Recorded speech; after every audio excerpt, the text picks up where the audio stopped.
This is We Bleed Orange and Black, the podcast for Halloween and horror lovers. Join us as we interview creators, discuss our favorite horror, and share original spooky stories. I'm Jeff C. Carter, and this week we're talking with Alyssa Alessi about the second annual Spooktastic Book Fair. Alyssa Alessi is a New England horror writer, HWA member, and lover of all things strange and unusual. Her stories have appeared on the No Sleep podcast, the Cinnabar Moth e-zine, and in last year's debut middle grade novel, Izzy Hoffman is Not a Witch. Clay Vermulm is a writer, editor, and rock climber from Cutbank, Montana. In addition to his short stories, novels, and novella Crevasse, he produces the Sinister Soup and Fermented Fiction podcasts. Welcome to the show, Clay and Alyssa. Thank you. Yeah, thanks for having us, Jeff. Excited to be here. I'm bringing in Clay as some extra firepower so we can really dig into the nitty-gritty of the Spooktastic Book Fair. But I have an icebreaker question. Alyssa, what brings you to Costa Rica? The beach. Oh, wow. Oh, you are right on the beat. I'm a horrible swimmer. If you could see these waves right now, you'd be like, what the hell are you doing there? You are wearing a life raft, which I think is very responsible of you. She's got water wings. She's got the unicorn floaty around her waist. It's a good look. It's a great look. I wish I could pull off a unicorn floaty like that. Yeah, you got to be safe out here. I was a little confused when you first logged on to the video meeting, but now I understand that you're at the beach. Alyssa, what got you into horror? Oh, God. I have been a horror fan since I was probably 3 or 4 years old. I shared a bedroom with my aunt who was about 6 or 7 years older than me, and she was obsessed with Tales from the Crypt and X-Files and all that awesome 90s TV. And I would just fall asleep with that stuff on in the background. So then when I got my chance and I could watch Buffy and Roswell and Charmed, everything else that we had to offer, So Weird, Goosebumps, all of it, I just devoured all of it. I just never changed, I guess. Shout out to So Weird, which we have covered on the podcast. Clay, how about yourself? Same story. You used to live with Alyssa's aunt? Yes. Oh, yeah, okay. yeah. So literally the same story. Got it. Yeah. So if you guys ever feel like you're being watched, that's why. Clay's in the closet are they watching So Weird? Yeah, the benefits of being a very, very small kid. But same situation, always loved it since I was little, reading Goosebumps. Buffy is awesome, of course. I used to steal my mom's Stephen King books when I was far too young and read those. That's kind of how I got my start as well. Just always was interested in it. Always telling ghost stories with the cousins around the fire, doing that kind of thing. That was kind of our main thing we did together. I have a theory, it's sort of half-baked, that if you grew up watching episodic horror, that you might be more likely to think, well, I could do this. I could write this, because they're all small and self-contained, as opposed to something like a Stephen King book. That's a really good theory. I never thought of that. I didn't even read Stephen King as a kid, to be honest. I went from Goosebumps to Fear Street. I read a little bit of Fear Street, and then I started stealing the B.C. Andrews books off the shelf. So it got really weird really fast. You were living in an attic at the time with your aunt. I was not, no. But I think at some point, I was probably 12 when I started taking those books. And I think I was old enough to kind of understand a little bit of what was happening, old enough to know that it was really weird and a little bit sick, but whoa, could this really happen? I would not let my 13-year-old read that. Clay, how about yourself? What made you pick up the pen? I've been writing stories since I was little as well. I like your theory about episodic horror. I do think that is helpful for people to see that a short story with a succinct plot that can be finished in 30 minutes can be done. Honestly, oral storytelling has always been a big part of my childhood. My cousins and stuff were all in really religious families, so our method of rebellion was to go upstairs in their room and stay up till 2 a.m, telling ghost stories and just making them up. And we would always have contests as to who could make up the scariest one. So I was always trying to win the contest. I had a fun horseman ghost story that I told one at their house, and then the next day there was a horse back there that was the neighbor's horse that actually gotten out, and everybody was freaking out. It was really funny. But that moment stands out to me as one of those moments where I was like, oh yeah, it's really fun to scare people. I want to do this all the time. I love that as a form of rebellion. I can just picture it. Was there an award? Was there just bragging rights, or the horseman wouldn't get you? Yes, bragging rights, and then you didn't have to be fed to the demon horse, which was a plus. Lost a lot of good cousins that way, but these things happen. Sounds like you had an excess, if we're being honest, with all those big religious families. You're That not is wrong. so, are you afraid of the dark? And I love that. I Yeah, love that. that is really, really cool. So, Alyssa, what inspired you to start a book fair? The Spooktastic Book Fair actually came about when I was thinking about how to plan a book launch party. Mhm. I am not someone who wants like all attention on me. I find that so awkward. The thought of people showing up was scary. The thought of no one showing up was scary. And I was like, I don't want this type of attention or this type of pressure on myself. Like, let's make it a party. Like, and I just started picturing this book fair vibe / festival where people could just like pick and choose. You don't have to buy my middle grade book. Buy this awesome adult story if you want, or buy this other kid's book. And I just started really becoming like obsessed with it. And I was like, I'm doing this. I'm planning this. I'm gonna have a neighborhood party. I'm just going to invite everyone and anyone and see how it goes. It turned into a lot more than that little backyard party. That is so cool. So, we all met up in person at StokerCon this year. Mhm. It was my first StokerCon, and I found that the best way to meet people was to take myself out of the equation. Mhm. If I could talk to someone new and say, have you met so-and-so? They're awesome. And then I step back and let them get to know each other. I don't have to be walking up to a bunch of strangers being like, hi, this is me. This is my book. I would never do that. Yeah. I can attest, you didn't. I didn't know you had a book until I looked it up. But I will say hi to you. Yes. I'm not shy in that way. I walked up to Jeff. Hey Jeff, I really wanted to meet you, and I did. And That was much appreciated because I was chilling there alone trying to sling books. How did you ultimately end up partnering with the Framingham Public Library? I attended a few horror events at the Ashland Public Library, who's like kind of like a neighbor library of theirs. They do some events together and hook up. I've been to some events, and the librarian at Ashland was like, have you met John at Framingham? Because you guys would be really good friends. You're just so much alike. Like, you have to meet. And I was like, oh, cool. I don't know, a year goes by. And I thought of it again. I was originally trying to plan like a teen horror thing because he's the teen librarian there. But he was just like, wait a minute, what about Spooktastic? And I'm so grateful that we decided to partner up because he's amazing. He's really that librarian brain of the organization skills and that encyclopedia he has going on in his brain of all horror. He's just awesome. Was the first Spooktastic through the public library? No, I threw the first Spooktastic on a haunted lawn. It was an art school from the 1600s with a graveyard as the backdrop. And I was like, let's just do it here. That's And awesome.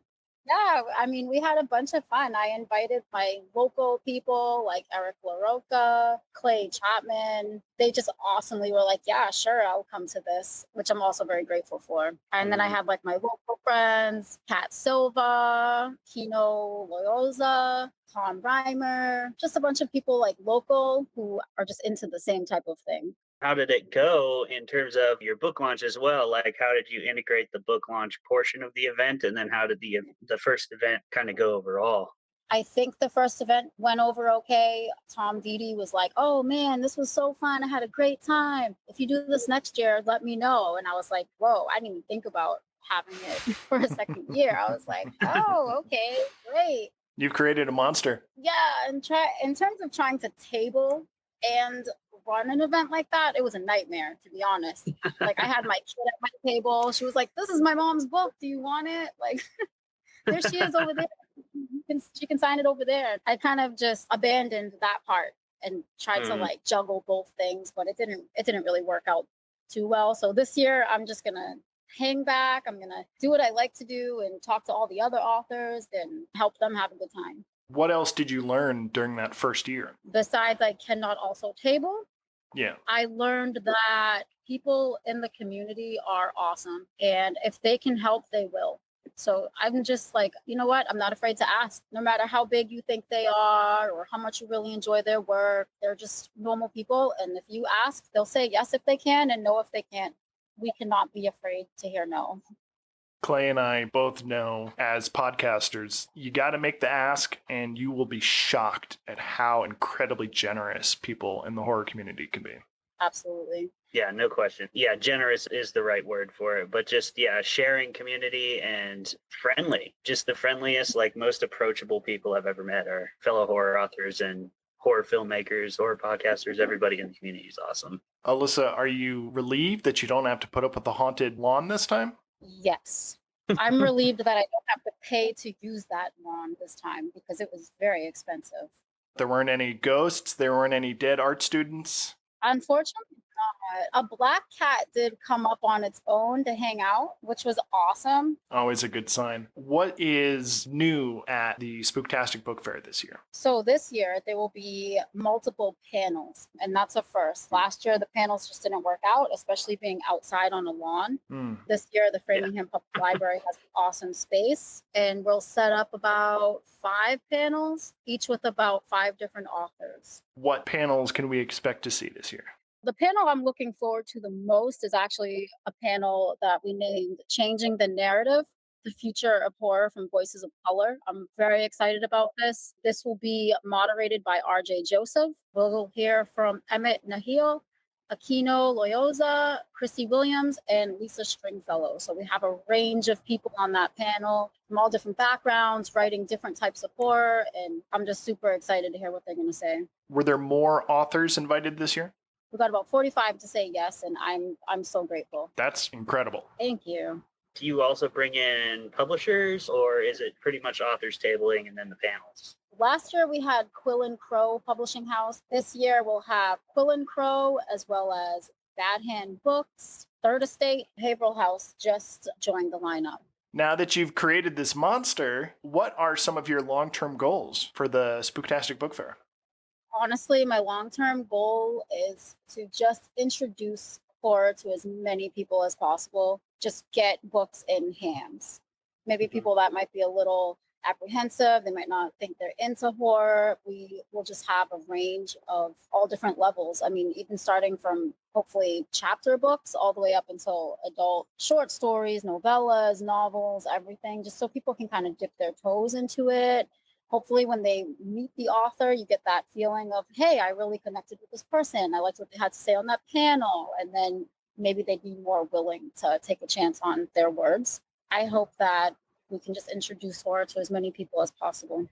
What vendors are you going to have at the book fair? Oh, we have some amazing vendors this year. We'll have a tarot reader returning. She was there last year for the kickoff, and she'll be there this year as well. She comes all the way from New York. She's the Censored Witch. She'll be offering tarot readings as well as some little witchy potions. We'll have some taxidermy insects available. Nice. We'll have a whole bunch of prints and all types of art from Pixel Palmer, who's a Rhode Island native. He's really talented. Gravestone Girls. These women are fantastic. They have the most unique offerings. They do gravestone replica art where they travel around. I think they have a lot of the New England gravestones because, I mean, we have like some very old 1600s styles with like the different types of skull and crossbones, and they will do gravestone replicas. Do you think that growing up in New England influenced your taste in horror or inspired you in your horror writing? I think I would be a spooky person no matter where I was from. But there is definitely something magical about the air in New England. It just has such an old history, a rich history, a dark history that you can't help but feel it. The horror scene is lit in New England. We have everybody here. Like we have Eric LaRocca, we have Paul Tremblay, we have Christopher Golden. Alyssa Alessi. Sure, we have everybody. It's awesome. Yeah, and the readers are super enthusiastic. Spooky people are drawn to New England, even if you're not necessarily from here. I mean, we have Salem, Mass, and who doesn't want to visit Salem in October, right? Right. Have you ever had an experience of any kind, having grown up in New England? I'm the type of person, if you're like, do you believe in ghosts? I want to say no, because I feel like that sounds like rational and like the acceptable answer. But I've definitely had my moments where I feel unsettled to the point where I'm freaked out. I rationally cannot explain what's happening, and and I'll have to just leave wherever I am. It's happened a few times. How about you, Clay? No, I never have. I would like to. I mean, I think I would like to, right? I would like some proof, I think, because I want to believe so bad. Yeah. I'm definitely kind of a Scully there. However, that feeling you're talking about, Alyssa, I definitely feel, because I think Montana has a similar type of vibe to it. It's very isolated. Right now, I'm home for harvest, and we finish every night at like 1 a.m. And sometimes I'm out in the middle of the prairie, unsettling feeling. I make sure not to whistle at night, that's for sure. It's pretty unsettling when you turn all the lights off and have to walk to the pickup from your combine. I had a phone call with Clay the other day, and he's home for the harvest. I was like, it's really loud. I was like, are you on a combine? He's like, yeah, I'm calling you from a combine. I'm sorry, home for the harvest sounds terrifying in itself. I think that's a Hallmark Channel movie. That's another version of it, yeah. I'm not home for that harvest, though. I do love the idea that you are literally getting your hands dirty with the harvest, which is so integral to this Halloween thing of ours. Do you ever work that into your fiction? Yeah, I am working on a novel. Do you guys know what custom cutters are by chance?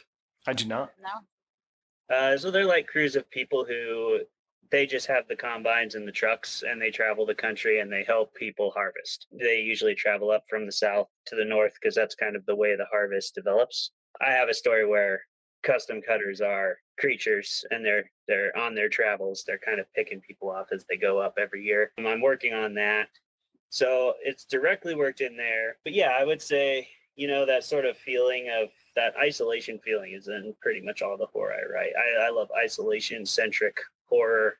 That's a really big part of what I write, as you know from reading Crevasse. So that feeling of getting out of the combine and just realizing like the world can be a pretty terrifying place if you just are alone in it and really faced with the vastness of it and the smallness of you as a little creature. That's in all the stuff I write, I would say, and that a lot of that comes from living out here and working in these big expansive spaces and this big massive task of what farming a huge farm is, because yeah, it is pretty like incomprehensible sometimes.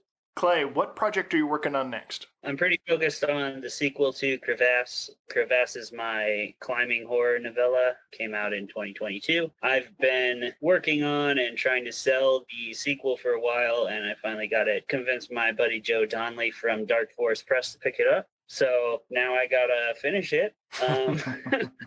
I'm working on that. It's scheduled to release next April. That's awesome. No pun intended, but Crevasse felt like it had a bit of a cliffhanger. It's a complete story, but it left me wanting more. So I'm very excited that there's a sequel. Yeah, thank you. I'm glad you enjoyed it. I'm really, really proud of it. It's my favorite thing I've written. So that, and then I obviously have my own podcast, Fermented Fiction. That'll be kicking back up in October. We always start in October and we end in May. And our first guest this year is Johnny Compton. On the 2nd, we'll be live. So that's going to be really exciting. Met him at StokerCon as well. He's awesome. Stoked to have him on. Johnny is awesome. Can you give us a little log line about your two podcasts?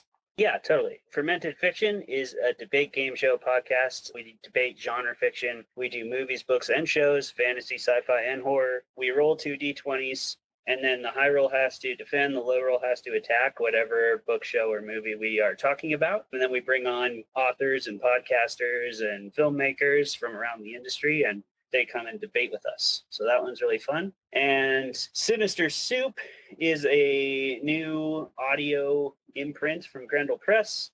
It's going to kick off in January. It's a short horror story podcast, so I'll just be reading short horror stories from all different authors who have submitted, and I'm reading through all of my submissions right now. I've got like 300 of them. But yeah, going to read short stories, and then I will interview the authors later in that release month. Alyssa, what are you working on next, aside from that glass of wine? Yeah, glass of wine, Spooktastic. The details are pretty much wrapped up. As far as writing, I'm still editing a YA vampire story. Nice. And then hopefully in the fall, I can move on to a YA cult story. Before we sign off, can you give us all the socials for the Spooktastic Book Fair?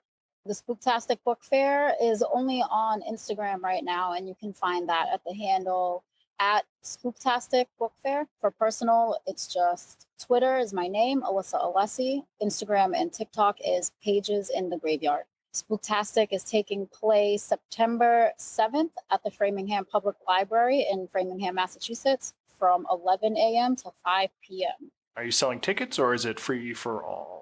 It is free for all ages. Everyone is welcome. You can come in. We'll have a little free table with some awesome merch from different people like you, Jeff. Some shortwave merch maybe. And then you can just meet your favorite authors. You can listen in on some panels for free. There'll be a beer garden outside, so you can buy a beer if you want while you shop around at the vendors, and then come inside, buy some books, or bring books that you already have and get them signed. Awesome. Clay, where can we find you online? I am Clay Vermulm Fiction, at Clay Vermulm Fiction. I'm on Twitter, Instagram, and Facebook. The best place to follow me is on my Substack, which is Clay Vermulm Fiction on Substack. I got a newsletter. I do that twice a month, and I'm a lot more active there. Watch Fermented Fiction. That's my main social media there. Well, guys, thank you both for being here and talking with me about the Spooktastic Book Fair. Fingers crossed, I will be there for the 3rd annual. Yay! Yeah. Thank you. Please subscribe and follow. Links are in the show notes. You can find me at jeffccarter.com and hit the link to pick up my collection, We Bleed Orange and Black, 31 fun-sized tales for Halloween. Until next time, stay spooktacular.